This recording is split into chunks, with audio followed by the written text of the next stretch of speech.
Live recap.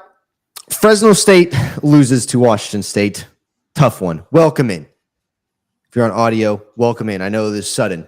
We're going to run through some things as we allow the live chat to fill up. We're going to go through the scoreboard as people fill in here. And then we will talk about what happened yesterday in former Bulldog Stadium. It was tough to say the least. We're your hosts. My name's Caleb. That's my good friend, Caleb Pletz. And we're here to talk about Fresno State athletics and, more importantly, Fresno State football tonight. Caleb, you were at the game. How are you feeling today? Still pretty disappointed. That was definitely a game the Dogs could have and should have won. And there's a lot of things that could have and should have been done differently that we'll talk about tonight. But overall, I mean, it was a beautiful day for some football. I mean, in the 80s, and sun was going down. Thankfully, I'm on the home side for my seat, so we were in the shade. The visitor side was cooking for most of the first half, but overall, I mean, it was a fun day, except for Fresno State just blowing it. I gotta say, in October, I saw someone say this. In October, 4:00 start time, beautiful. It's great. And it's great for families like our families. We're going to get to that. There's a couple things I want to focus on as we go through here, but as everybody piles in, let us know where you're tuning in from. Thank you. I see some of the regulars in here. I see this guy, Robert Perez, Randall's here, Bulldogs Bob, Ghost of Jim Sweeney's even here. What's going on, guys? Glad to have you in. We started a little late today. That's right, but better late than never, as we like to say. My son, we were coming in from a party. My son decided to poop on the bed. Kale was in bath time, and then of course, to add on to all of that, we had computer issues on both ends. So we got to figure it out. We're here. We will figure it out. Let's run through the scoreboard really quick, Caleb. Okay. I'm going to share this tab so that everyone can see it. We're going to run through the Mountain West scoreboard. I just have it up on ESPN. Friday game, UNLV smoked Utah State. I say smoked.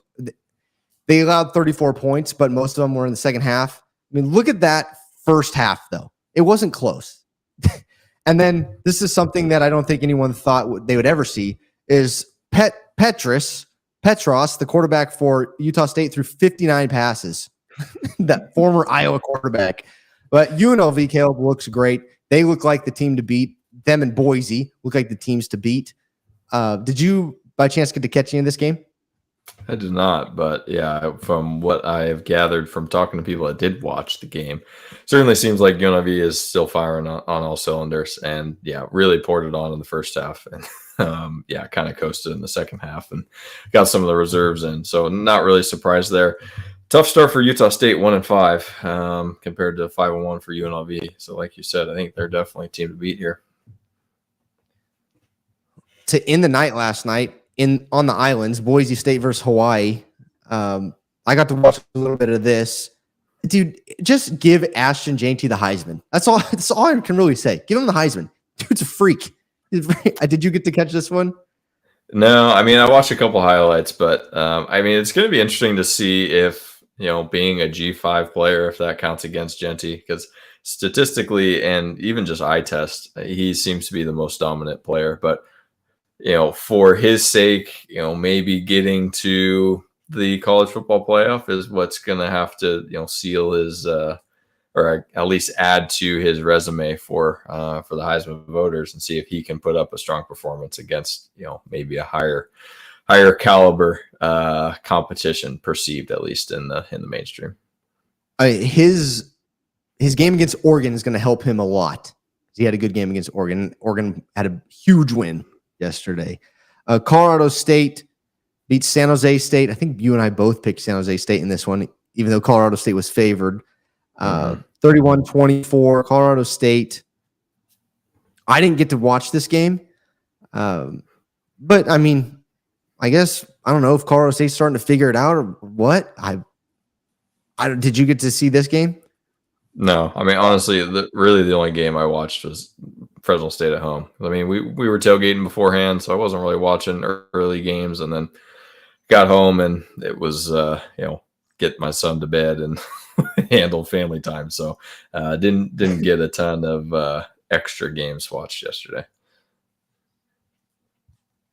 San Diego State, Wyoming. That was a wild game. it was kind of fun. I saw the highlights. San Diego State wins 27-24. Wyoming drops to 1-5 overall, 1-1 in the Mountain West. Hey, San Diego State 2-0 in the Mountain West, undefeated. I mean, once again, they're going to be around. Anything you got on this game? I when I was looking at the conference standings this morning, I was looking at the fact that San Diego State's 2-0. It's like, man, these guys are just going to have the opportunity to be a spoiler for someone. So whether that's, well, I guess Fresno State doesn't play them, but I don't know if they play Boise or UNLV later in the season. But I think that they're going to give someone a challenge, and obviously they're playing hard and taking care of the lesser competition. Of course it's going to go that way. New Mexico handled Air Force just like we thought. We said it every week. Air Force is down. They're 1-5, 0-3 in the Mountain West. New Mexico, I mean, they have an offense. Anything you want to say on this game? No, I didn't watch it at all. And yeah, obviously Air Force is down. Hopefully Fresno State is able to get a win there at Air Force, but that's going to be a tough game. I think we play them in November. So, and especially how does the next couple games go and morale of the team, that will certainly be interesting to follow. Now, next week we get Nevada, who defeated Oregon State 42-37. Huge game from Nevada. And honestly, they've kind of been inconsistent, I guess you could say, but they played SMU tight. They've looked good. I mean, when they're on, they're on. This team is legit, and we play them next. This is going to be no walk in the park, especially after they beat a pretty good Oregon State team. Dude, this next game is big time because I mean, we're going to talk about it next week, but with everything that's happened in Fresno, I mean, the red wave is, it could all fall apart next week if we don't wake up and ready to fight the Wolfpack.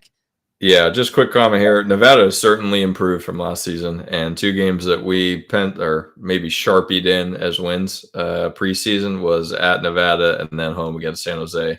And I think both of those games are going to be a challenge. So definitely can't overlook them now. And I mean, the Bulldogs are 3-3. And, is this going to be a season that just kind of gets forgotten as, just that middle of the road season? And, who knows from the coaching staff who sticks around? Or is this going to be one that we remember about how a team is able to rally and fight back? So, we'll see. But I guess that leads us into recapping Washington State loss by Fresno State, 25-17. Good to say the score, because a lot of times we do forget to say the score.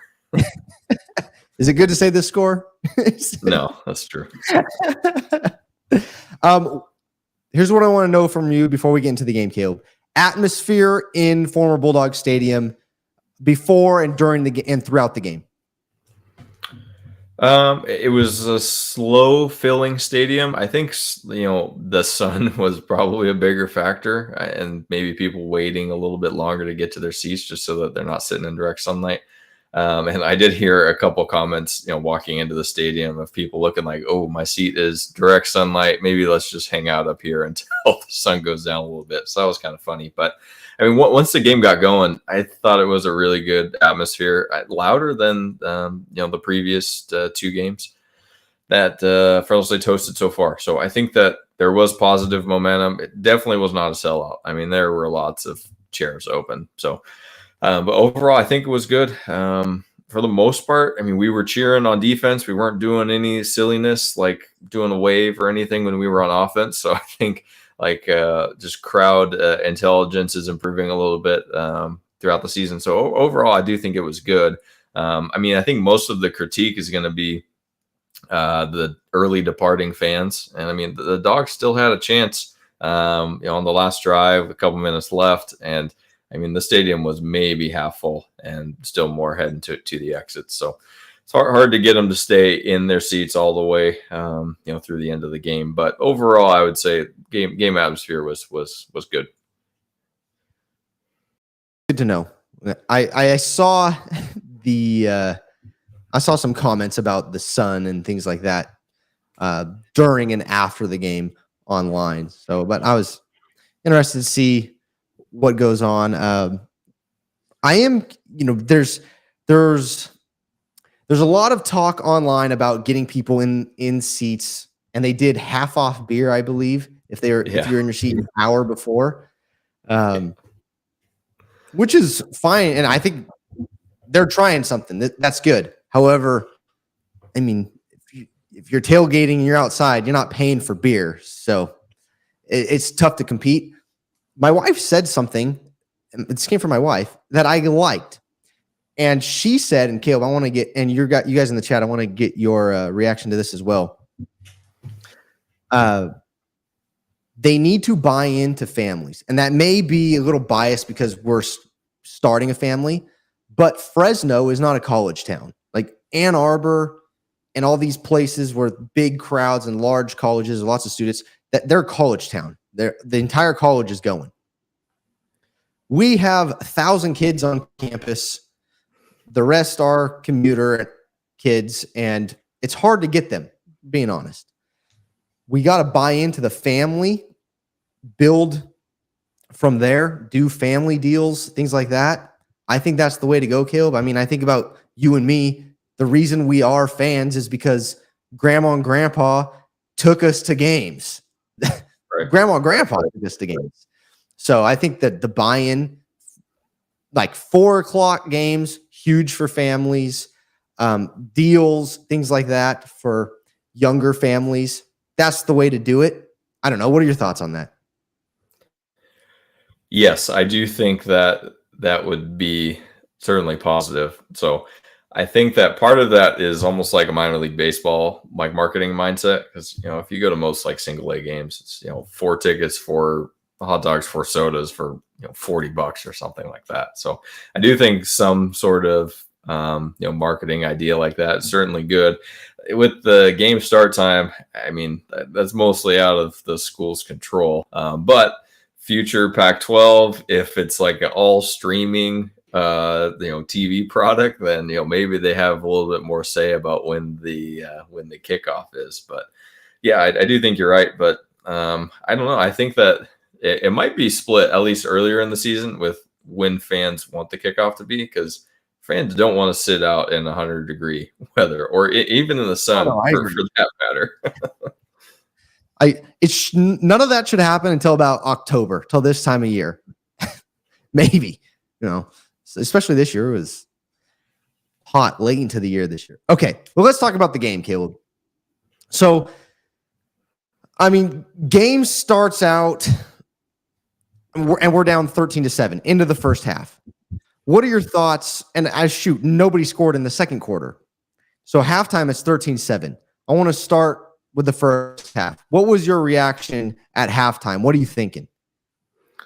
Well, the 2 missed field goals made it feel like, wow, we should be tied in this game, and felt like there was a lot left out there that this team could have done better. But it still felt like we were in the game because Mateer hadn't really shredded us. I mean, the first drive, they methodically marched it down the field, but I mean, the defense made adjustments and we're turning it around by that point. So we felt like, okay, I think we got our defense is playing well and we've got that under control.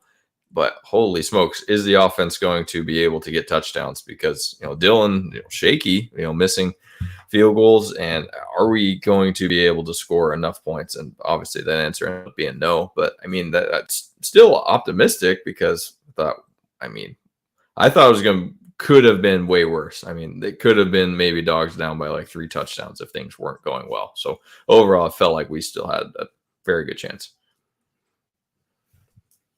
Yeah, to be honest, I was very frustrated. I mean, at halftime, I knew the score, but I felt like just we weren't in control of that game. The defense had kept us in, but like you said, holy smokes, offense couldn't do anything.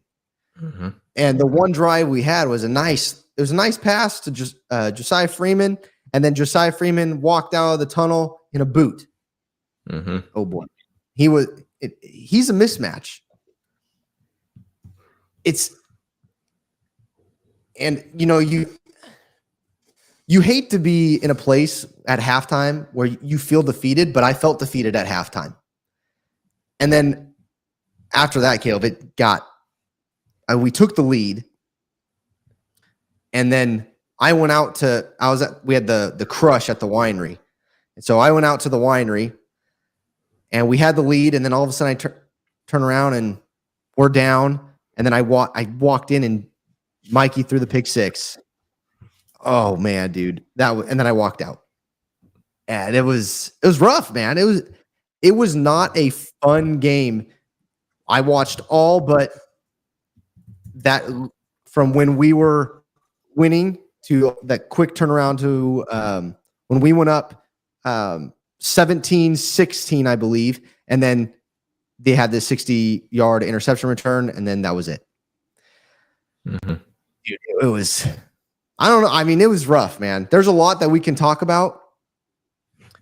I think we should start. I'm going to get to all your responses, by the way, at the end. We're going to we're going to go through what we think, and then we're going to get to all your guys' responses on social media because there was a lot. But I want to start with Mikey and the quarterback.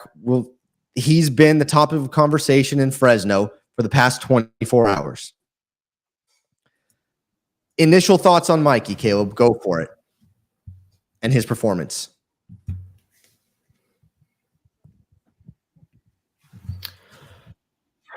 Certainly not making more friends with fans. That's probably a bad way to say it. But I think he's making it clear that we've seen his ceiling.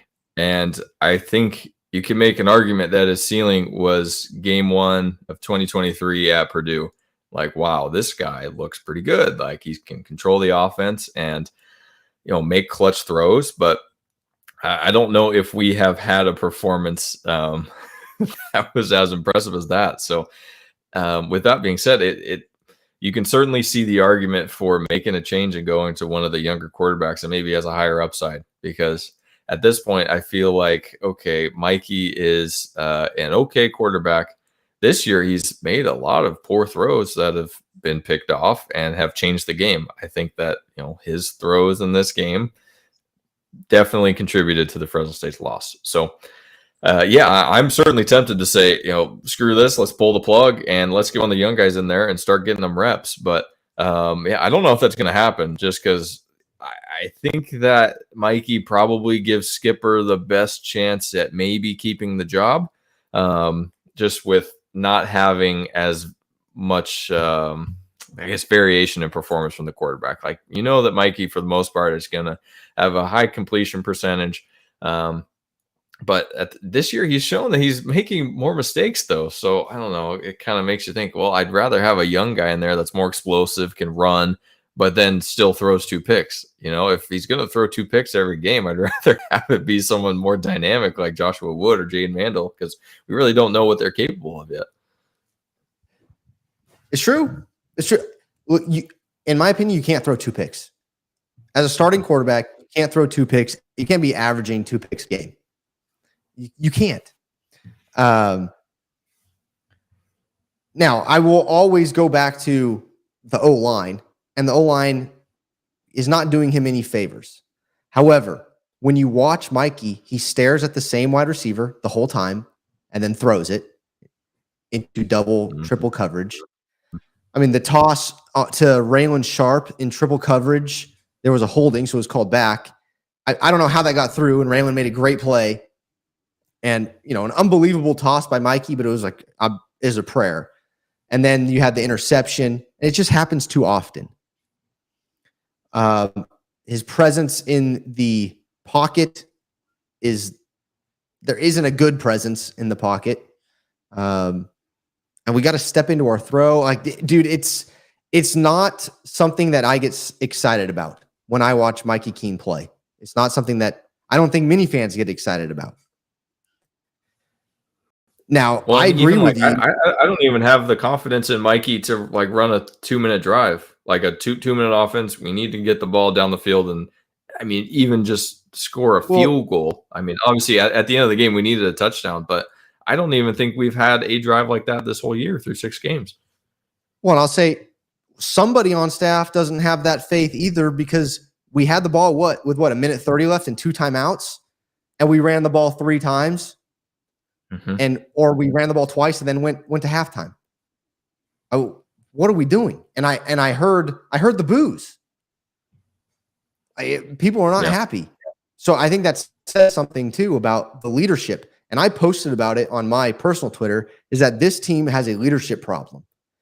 I don't know if you could see it from where you're sitting, Caleb, but during timeouts, and we were on defense, and I don't know who called a timeout. Either way, it was timeout was called. Defense is huddled up. Skip is the head coach. He's supposed to be the leader. Skip is also a defensive guy. He should be in there getting everybody fired up. He's a player's coach, so what I've seen, getting everybody fired up and ready to go. He was talking to 2 individuals. They were having a conversation. He was trying to talk to them. They weren't listening to him. Yeah, I know we were talking about Mikey, but we're going to come back to where I started with leadership. They weren't respecting Coach Skip, and there has to be a demand for respect. Also, your quarterback should be a leader. It doesn't. Last year and even this year, we heard it had gotten better. But Caleb, I haven't seen it. I don't see Mikey getting on guys, getting on the O-line, getting everybody fired up on the sideline. I don't see it.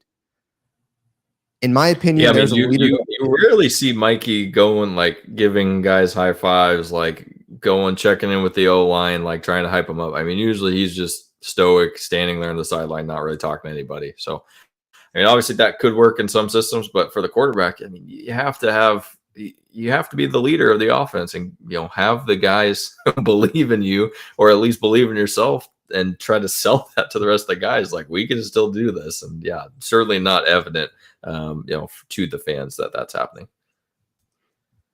Right. Okay. Now there's the other side of the conversation where, we're talking about leadership and coaching, and there's been a lot of talk about Pat McCann scheming up plays. What did you think of the play calling? Was it good? Was it par for the course? Does it need to be better? What were your thoughts on this? First drive started out really strong, and Dogs drive, convert some key third downs, and then actually score a touchdown. So felt really good after that, but kind of a roller coaster game in terms of play calling. Like you had mentioned before, like at the end of the half with a couple timeouts, and we felt like, okay, we can probably, I don't know, at least get a shot at another field goal, but really conservative play call. And yeah, I don't know.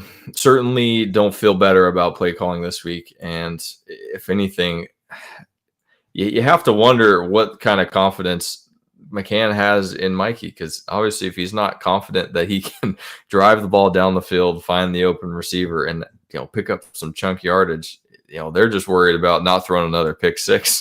Just gonna run out the clock. So I obviously McCann is still learning and growing in this role. I don't think we're got to be worried about him getting picked off by a bigger school at the end of the year.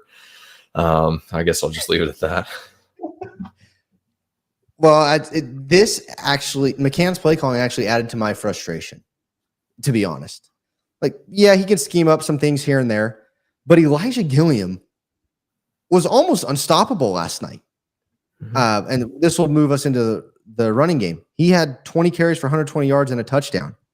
Malik Sherrod, by the way, was out. He didn't dress. Bryson Donaldson got 2 carries for 15 yards. But the running game was working most of the time. I don't know why we're getting away from it. The reason why we got away from it was because of situational football, but you got to stick to it. You have to, because that's not going to be there most of the time, because I can guarantee you most people are not going to respect our offense when Mikey Keene takes a 3-step drop. They're just not going to, because they're going to believe that they can get pressure with a 4-man front. That's why I think they're not going to respect the passing game. So they're going to load the box, make them. I mean, if you're going to beat us, you're going to beat us on the ground, I guess, or no, excuse me, beat us through the air, and they're going to load the box. So I don't know why, as a play caller, we wouldn't stick to the run. And that's what frustrated me a lot, because, gosh, Gilliam looked really good. I don't know. What are your thoughts on that?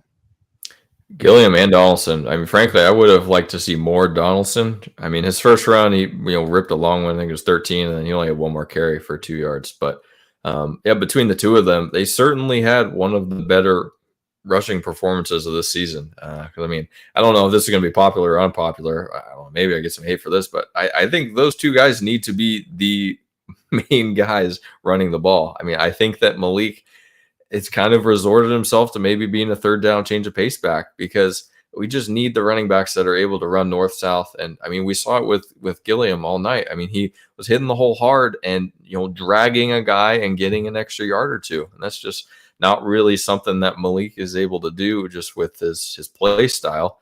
So I mean, I think that he's a good complementary back, like he has been for most of his career. But I think as a feature back, it's really tough for him and just his running style. So between Donaldson and Gilliam, I think that they should be getting the bulk of the carries the rest of the way, because, I think the offensive line did play a little bit better. Obviously, maybe this was a down performance from Washington State and their run defense isn't great. I don't know. I'm going to give a little bit of credit to the offensive line, because this was a more competent performance for them and opening up some running lanes for Gilliam. Yep. Really quick, I haven't touched the chat in a while because you guys are going crazy in there. But that's awesome, by the way. Thank you. I'm just going to touch on some things that I'm seeing. Goes to Jim Sweeney. Malik is not the workhouse. He's talking about size. And Bulldogs Bob says just rest him until he's healthy. Gilliam and Bryson have been able to run the ball effectively all year. I agree. Ran the ball well. Maybe DeBoer will be available after the season. Alabama's. Hey, I don't trust anyone right now other than Texas. That's the only team.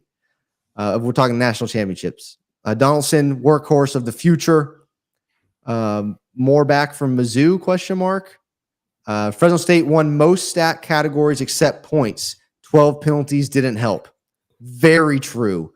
And, a lot of that came from the offensive line. I mean, it's in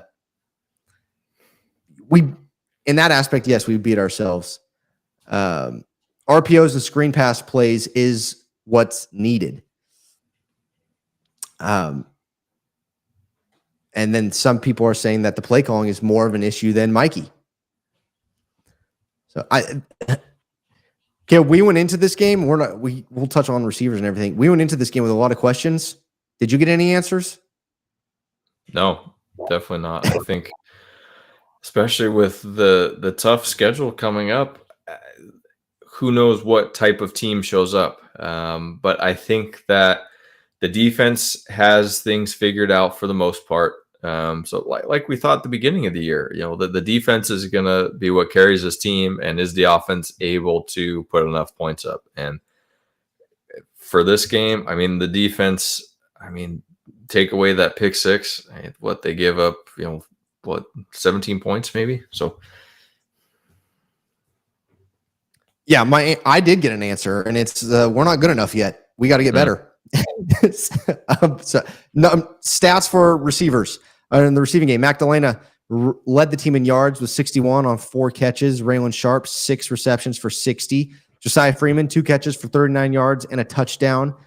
Jalen Moss, 3 for 20. Jalen had a pretty bad drop too. Bryson Donaldson, 1 catch for 14. Tim Greer Jr. got in the game, 2 receptions for 14 yards. That was nice to see. Elijah Gilliam, 4 receptions for 8 yards.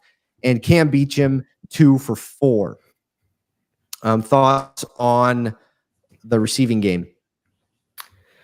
Yeah, Jalen Moss had a couple crucial blunders late. So the drop on the last drive on the sideline, would have been probably a 20-yard gain, good chunk, and actually got us some momentum. It was a good play call and a good throw by Mikey, and you just dropped it. And then obviously when he falls down on the kick return on the 1 yard line, really couldn't be any worse position than that. So yeah, I'm sure that he has a lot of things that he's thinking about that he could have changed.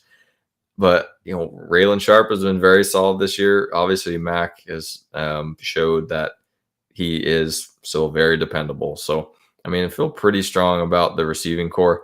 I guess the critique is, some of the 2 receptions by Cam Beecham. I just don't really like that play call. He's not really the fastest guy and not really shifty. And we're throwing like a tight end screen and he needs to make a guy miss. And that's just, not really the role of the tight end who's not, a speedster. So I don't know. That was just kind of strange, but I don't know. Mikey had a couple weird moonball like go routes that were really tough. And yeah, just a weird performance. It doesn't seem like Mikey has like a go-to connection because I don't know. I was thinking about this and kind of on the topic of like running a 2-minute offense. Typically the quarterback has some sort of connection with one of the receivers where they know, okay, we're just going to do like a 12-yard back shoulder. And, they don't have to, I don't know. He can throw it before the guy stops and it's there. It's just like, Derek used to do it to Devontae. Maybe I'm just spoiled and think that, every quarterback should be able to do that. But Jake was able to do that with a lot of the receivers that he played with. So just seems like Mikey doesn't have that like top level connection with any of the receivers. Maybe I'm overanalyzing it, but like he just doesn't have that connection with any of these guys. So I don't know if that's something that you've noticed. I have noticed. I would, if I was to pick someone, it would be Mac. He has that with Mac. And if that is the case, he needs to go to him more. But you and I were texting during the game. It just looks as though there is, I don't know if this is Mikey or if this is the play call or what, but there is one look every play. And if it's not there, Mikey's rolling out or running backwards 9 yards, maybe throws it away, maybe gets sacked or chucks it up somewhere. Like there is, if you watch his head the guys on TV were talking about this too the whole time, is that Mikey's not looking off safeties. He's not doing much. So it's so easy to read him.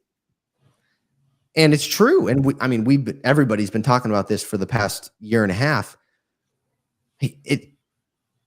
And you and I were texting about it last night. Is it throw it to this guy and then we're playing backyard ball, or else we're playing backyard ball, or is he supposed to be making reads? My assumption is he's supposed to be making reads, but it's just not happening. And so then it makes everybody else look bad. And I hate to say that, but it's tough to make the reads when he's 5'10". You can't coach height. That's true. That plays a role. Yeah. Okay. Here's the other thing. Let's talk defense really quick. I thought defense played well. I liked what they did. They played with a lot of energy. Mateer is very athletic. He looked good. He's looked good in the past. I thought we did a pretty good job. I was happy with our defense. So, what were your thoughts about the defense?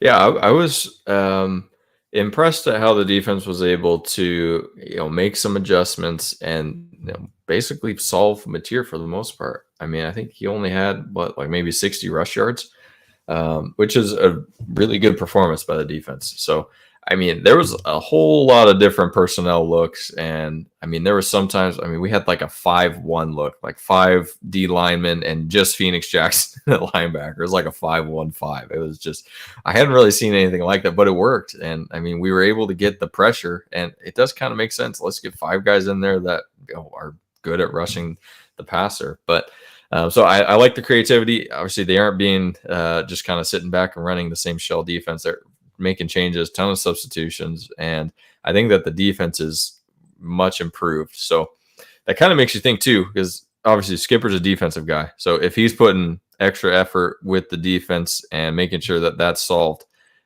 a lot of the blame then for the offense has to fall on the offensive coordinator, because if the head coach is kind of deferring everything to the OC, like, hey, make sure everything's running. Sorry, not to bring this back to offense, but it does kind of make you wonder how much of that is to blame for the offensive coaching staff. But to bring it back to defense, yes, I was very pleased with this performance, and offense should have done more to get a W. Yeah, I mean, I really liked. Well, there's a couple players I'll call out. Jacob Holmes, he played well, 2 sacks, 4 TFLs, 6 total tackles. Dean Clark, he had a TFL and a crazy interception. That was great. And you brought up Phoenix Jackson. I really liked Phoenix. I mean, he had 2 sacks. I mean, but that's the type of player he is, and we've talked about it in the past. He's a quick linebacker. He's a great player to spy the quarterback, guys like Mateer. And he laid the lumber, man. He was fun to watch. Those 3 guys, and by the way, Malachi led the team in total tackles with 9. I was happy with those guys. They looked pretty good. The defense, for the most part, did their job. They allowed 18 points or so. Mm-hmm. So, I'm happy with the defense. They performed well enough. They did good enough to put us in a position to win the game. And we couldn't capitalize on it. Yeah. So I mean, I'm happy with the defense. I'm confident that our defense will perform every week. There was one play. Oh, that R.L. Miller got in, and he had the interception on the 2-point conversion. I was happy to see that. Mm-hmm. I'm thinking of positives here, Caleb. I'm trying to think of positives. So yeah, there were a lot more positives defensively than offensively, to say the least. I agree. Special teams, I mean, we brought it up. Missed field goals, can't have that. Lawrence, and what? I mean, any thoughts on special teams? The first punt from Lawrence was excellent. Got good hang on it, and then Matt caught it on the 2 or the 3 yard line. So that was probably the best punt that we've seen from Lawrence this year. So. And then besides that, he had another decent one. So, I mean, if we're only punting twice per game, I think that's a good thing. But, yeah, kind of frustrating that Dylan's 2 missed field goals. I mean, obviously the 52-yarder, that's going to be a 50-50 one regardless. But the other one, I think, was around 40 and just missed it. So, previous years he's been a little bit more consistent with this, with kicking. I think he's missed 4 so far this season. So yeah, just something to get tightened up. No other blunders on the kicking game, which was good. So that was, I think, one of our keys is just make special teams not noticeable, which on the kicking and return game happened, but unfortunately Dylan was noticed. Jalen Moss, you and I were texting about this during the game. Falling down at the 1. Oh, okay. I guess I forgot about that. That was definitely a blunder. I don't know, man. He's, in my opinion, it's been tough to rely on him back there. You watch him and sometimes he's catching the ball with his fingertips, and he muffed it. I think he muffed his first punt this season, and then he took the next one back. Then he's been decent. Oh, and he is a threat back there to run. I mean, earlier in the game, we had that called back for a block in the back, I believe. But then you have a play like that. Oh, man, the inconsistency, Caleb, and that's been a word we've used every week, has just been brutal on every side of the ball. I mean, there's been, offense, defense, special teams. It's brutal. We have to become consistent. What happened? It looked like he tripped. I don't know. What are your thoughts on this? Yeah, I mean, it looks like he got his feet kind of crossed or something, and then just tried to retreat to touch, I don't know, to like maybe take a knee, but I thought that they were going to call a safety on it because he'd like retreated into the end zone. So, I mean, at least that didn't happen. But yeah, I mean, that's something that if Malik is healthy, he's the one that is making that catch. And I guess maybe he is less likely to have a blunder like that. So, in that regard, missing Malik a little bit there. But I mean, that's just I guess a mental error that you can't really predict or I guess screen for. That's just if you're clutch, you don't do that. So I'm sure that Jalen Moss is clutch and can get better at that. But yeah, this is certainly one he'll want to forget. Someone from Pullman sniped the kid, and I'm not happy about it. Had tried to take him out. Okay. I'm going to share this, Caleb. I'm going to share my screen because there's something we have to talk about. And that is Fresno State on Instagram decided to turn off comments. Okay, so the Red Wave was not able to comment on this. Okay, so we're going to go through your guys' comments and read the comments because no one was allowed on Instagram to have their voice heard. On Twitter or X, yes. But we got some messages, Caleb, and some responses to this that people are not happy about this. And in my opinion, this does speak volumes about a program when you turn off comments. I went and looked. Florida lost to Tennessee. Ohio State lost to Oregon. I checked those two. And I checked Colorado. All of those schools left comments open, and they have thousands of comments. And not good comments. Negative comments. Left them open. Yeah, I think this is important. I actually do. I think it's important. I know some people may disagree with that, but I think it is really important. So I'm going to share my screen. We're going to go through our post for the Twitter comments, and then Caleb's got the Instagram ones. We'll try and make this quick. So here we go. Kevin, only focusing on positives. That's always a good thing to do. For the past couple of years in the basketball world, that's what we had to do. Kevin, smart man. Running game looked good. Defense played well when we really needed them. My hot dog tasted pretty good from the snack bar. And we got home at a decent time due to the 4 p.m. start. I like it. That's true. Eddie, Keene stares down his receivers. Not good. Bring in Mandel and move on. It's the best way to start the future of Bulldog football because this ain't it. Skipper, although a great guy, too nice to lead a team. I want to see some fire from our head coach and haven't. We haven't talked about that, Caleb. Let's talk about this really quick. Coaching staff. Okay, I mean we've talked about the offense and play calling. So I shouldn't say we haven't talked about it. But Skip still has the interim tag on him. Mm-hmm. I'll put it this way. If we lose to Nevada, I think all of a sudden the interviews are going to start coming into Fresno. They're interviewees. But if he from here on out takes care of business, I think Skip will have the job. So what? A lot of people. How many wins do the Bulldogs need for Skip to keep his job? Well, we have 3 right now out of 6. So I mean, we have to win 9. I think we have to win 9.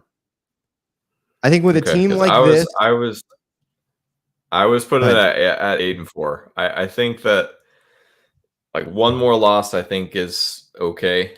And I mean, if we go 5-1 here on out, I think that is something where he can salvage it. But yeah, if we're 7-5 at the end of the year, I don't know if that's good enough. I agree with that.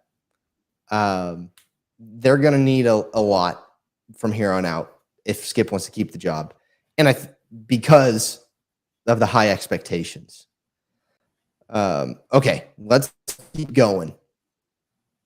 No screens ever. No draws ever. Nothing called to help try to slow down a pass rush. Offensive play calling is horrible. McCanna's taken 5 steps back from last year. Mikey has regressed this year. The bad O-line doesn't help. but he's throwing way too many picks. He continues. Oh, here it is. The running game. We need our bigger backs. Gilliam had a good game. Moss with a stupid mistake after Keene's horrible pick 6. And then let's run on 3rd and 6 and punt. Skipper doesn't have it in him to hold these guys accountable. He doesn't have that mentality. I think that can change, but I agree. After what I saw, I agree with Cortez Chris. Steve Mushayan, he commented. I think some people will find that name familiar. Also, he's been on the pod. Great guy. Good to see the Dogs finally using Tim Greer at wide receiver. Lots of missed opportunities is all I can say. Good way to put it, Coach. Dan Moreno, as always, this game is on Pat McCann. Rye, Fresno State came back from a bye week so they can lose at home. Keene has to be replaced, Matt says.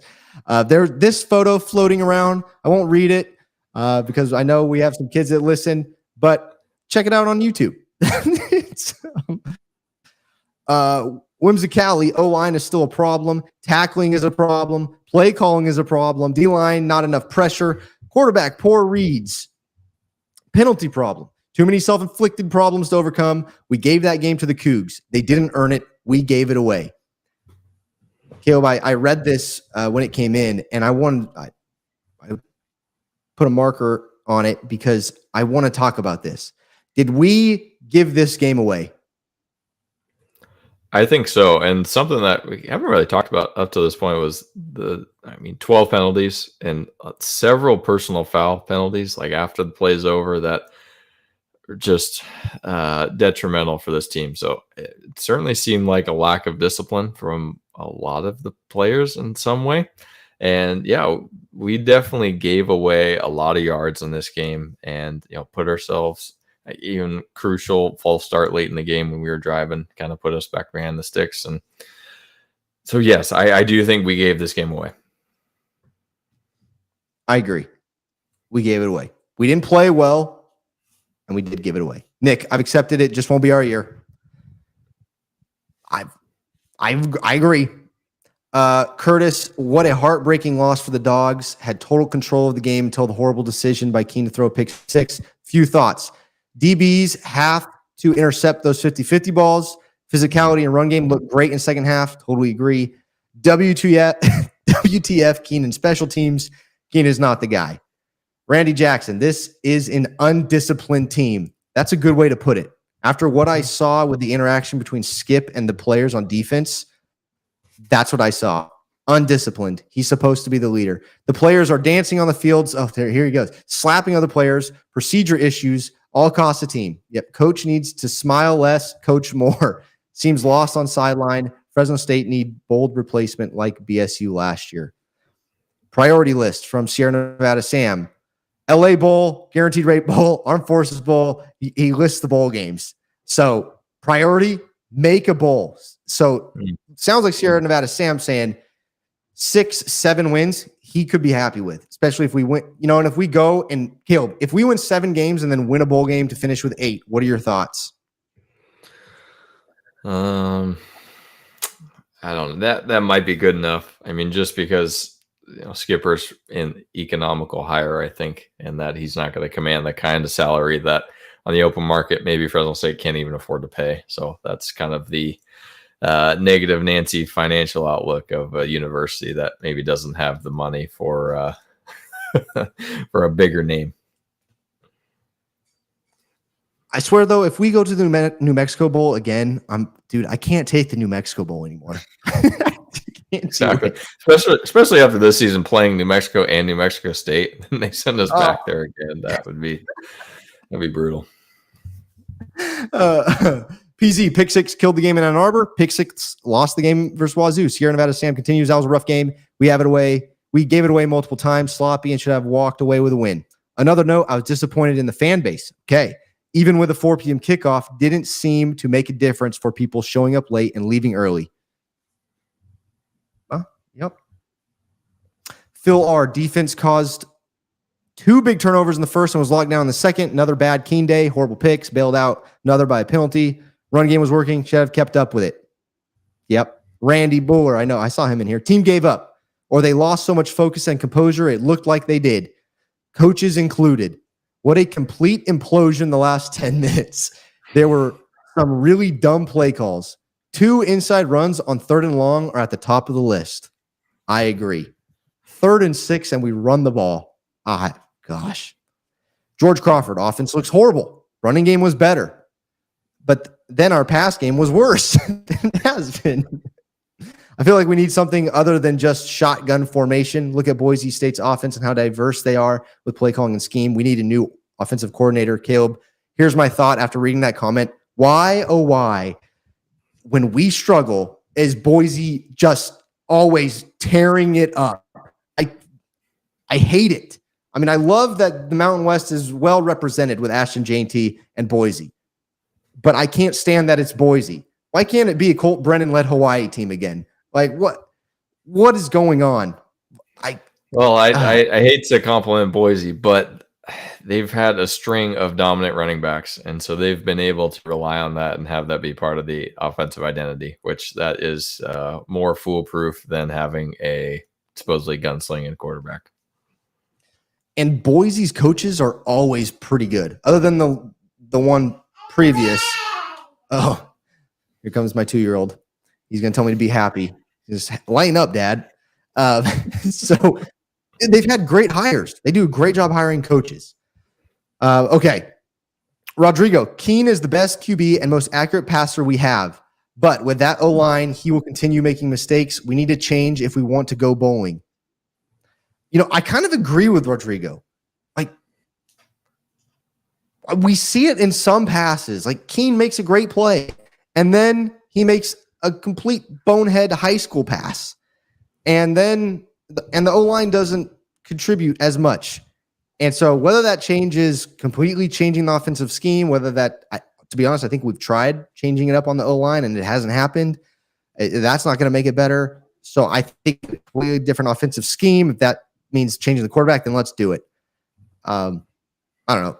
Any thoughts on my rant there, Caleb? Or otherwise, I keep going.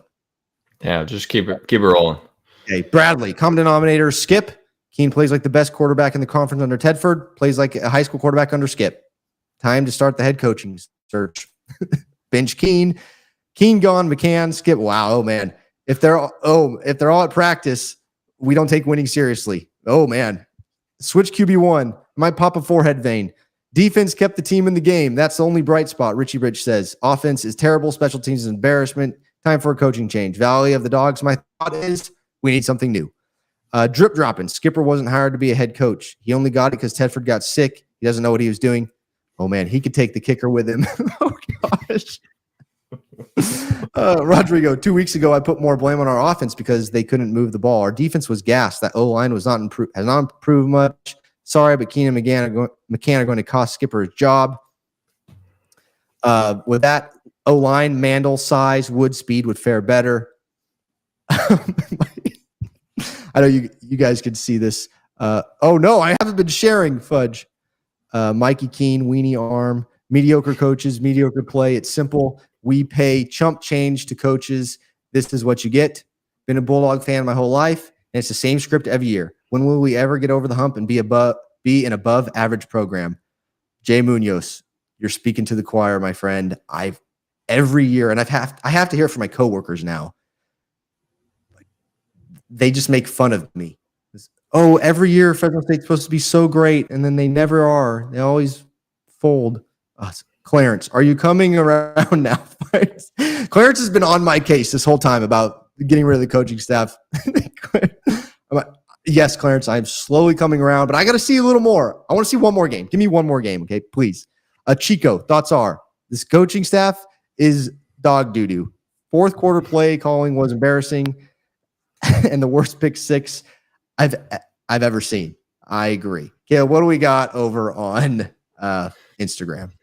All right. Noah says, fire Skipper, fire coaching staff, bench Keene, line needs to block and rush better.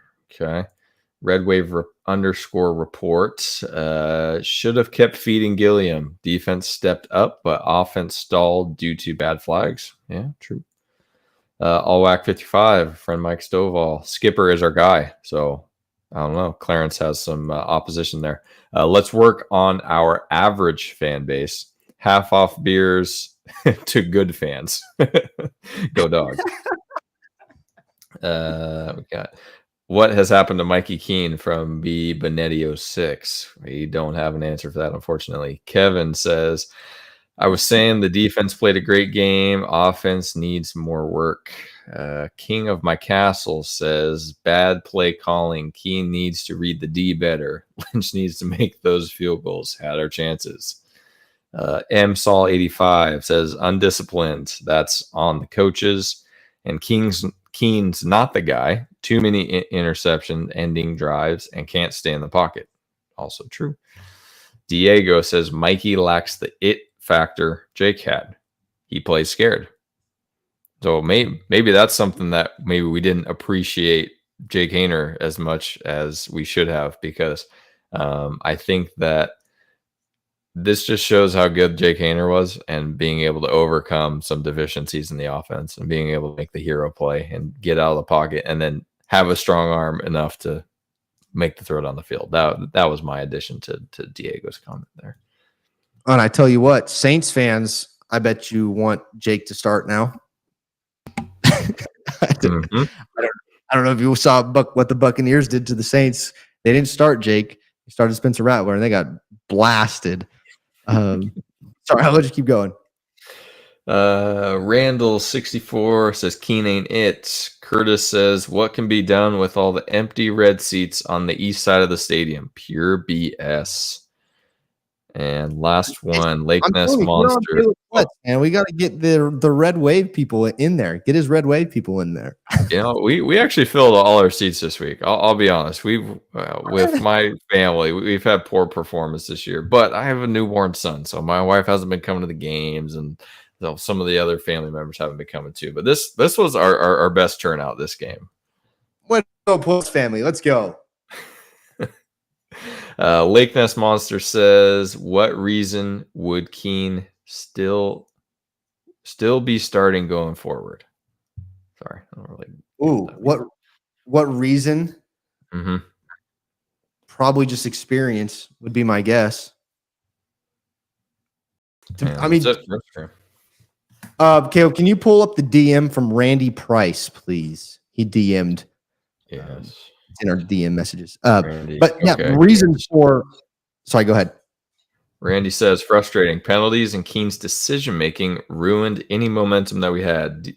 Fresno was the better team out there. Defense played tough, and I love seeing the run game open up. But dang, we got to be more disciplined. Should have been a win. Mm-hmm. It's rough, man. I see Doug in the chat here got blocked by Mikey on X. Doug, why you gotta do that? Mikey should not be on X. That app needs to be deleted from his phone. He needs to be just watching film. Delete it, Mikey. Mikey didn't get this far, but if you did, Mikey, delete this. Somebody clip that and send that to him. Delete X, all social media. Gosh. Bulldogs Bob says, I sit in the east side red seats, and a lot of the seats are owned by companies and large farms. That is true. They are, I think they're just given out too. A lot of the seats on the east side are just given out by, like, Learfield has a lot of those seats. The school has a lot of those seats, and they just give those out. And you never know if those people are going to show up or not. Like, you hand those people tickets saying, hey, why don't you come out? And they say, oh, yeah, we'll come out if we're free. So that it's tough. Okay, Caleb. I wanted to read everybody since Fresno State decided to get rid of comments on their post. So that's why we did that. Thank you guys for interacting with us. Caleb, we usually talk about players of the game. I don't mind giving out a player of the game in this one and a play of the game. Do you? We didn't talk about it before. Are you in for that? Yeah, I think so. Okay. I'm giving it to Elijah Gilliam. I don't have an argument there. I think that he played a really solid game. I mean, didn't really have any mistakes per se. I mean, defense, I would probably give it to I don't know. I guess Malachi had the most tackles. Dean Clark had an amazing pick and played a solid game. But yeah, I think Gilliam is probably good pick. I'm going to give my play of the game to Dean. I mean, that stop to drive. We get the crazy pick. I don't know if it was SportsCenter top 10. I don't have SportsCenter. I don't watch it. But,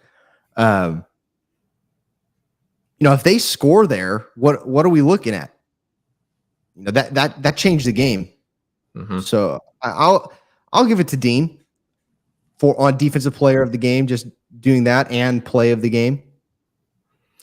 Yeah, play of the game for me, I was leaning toward Phoenix Jackson's 2 sacks. I guess plays of the game. But that was like really like momentum changing defensive stop and put us in a position where we should have done more with that. But I mean, that was a huge stop by the defense in Phoenix, just playing like a beast. Yeah. Looks like Dean's pick did make top 10.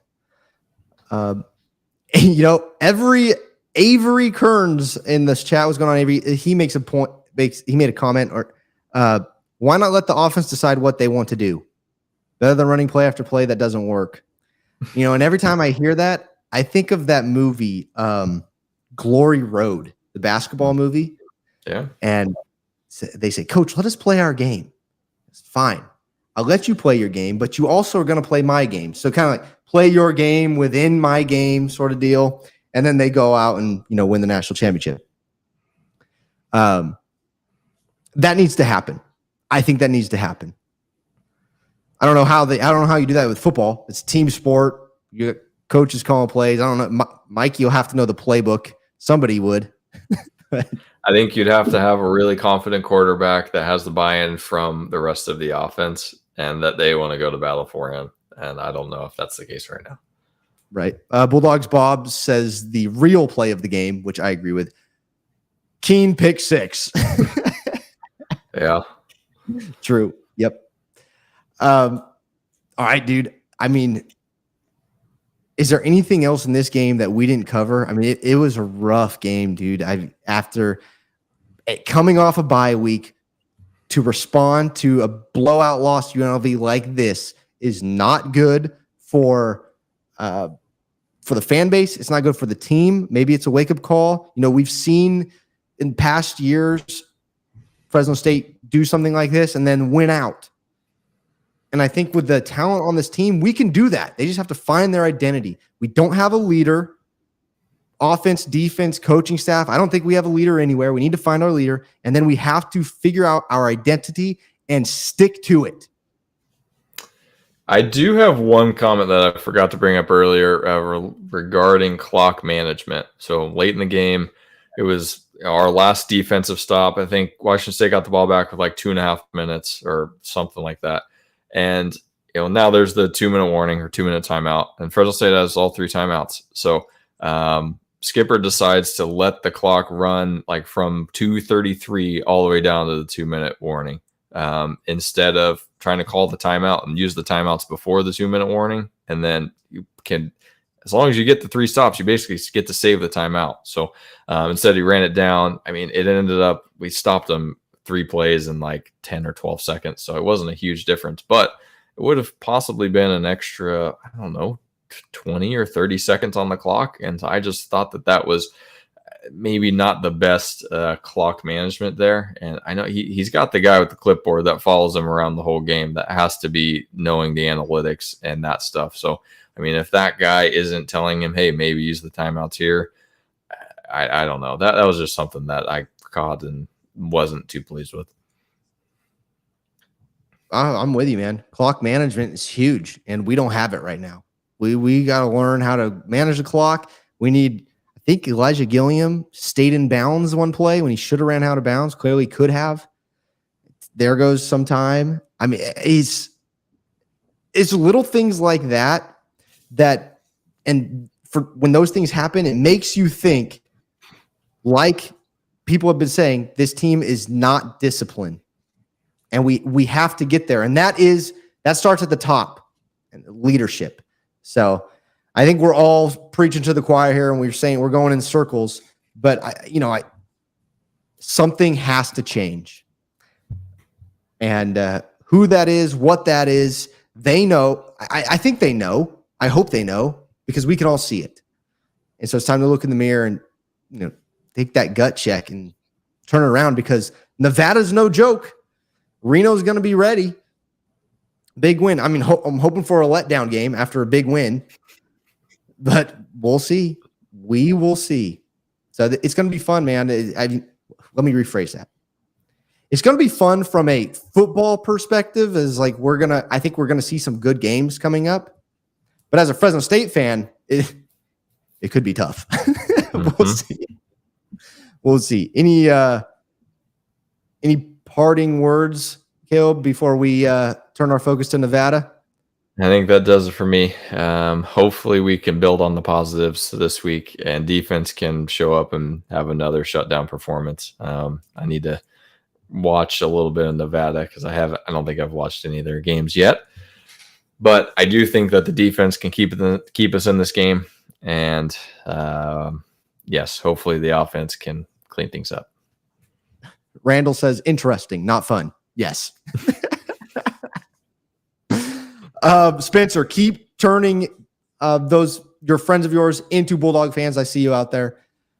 Thank you guys for listening and all your support. We appreciate it. I mean, we have a good time doing this, talking about it, even though we lost, but we're reminded that sports are most fun when they're enjoyed with the people around us. So, like, Spencer, you and your friends, Caleb and I text. I mean, we interact with you guys here and on Twitter. And Mikey, turn off your Twitter, though. You players, turn off all social media. But it's fun to enjoy sports with other people, and especially Fresno State, and talk together. It's get it off our chest, and now we can move on and let's go enjoy the rest of the college football season as much as we can, and have a good time with our loved ones and friends. As the Pletz family fills up all their seats, look at them go. Let's go, baby. Nolan's kicking butt, man. That's right. If the how old is he? 6 months? 5 months. Old. Yeah. 6 months. If the 6-month-old is out there, there's no excuses. All right, everybody. Appreciate you guys and all the love. Hey, for God so loved the world that he sent his one and only son, that whoever believes in him shall not perish, but have eternal life. And that is having our faith in Jesus Christ. If you guys have any questions about Jesus, Caleb and I would love to talk more. We're big Jesus followers here. We also love to talk Fresno State athletics. So feel free to DM us, tag us in your stuff. We have a good time interacting with you guys. The last thing I'm going to say here, Caleb, go Dogs. Go Dogs.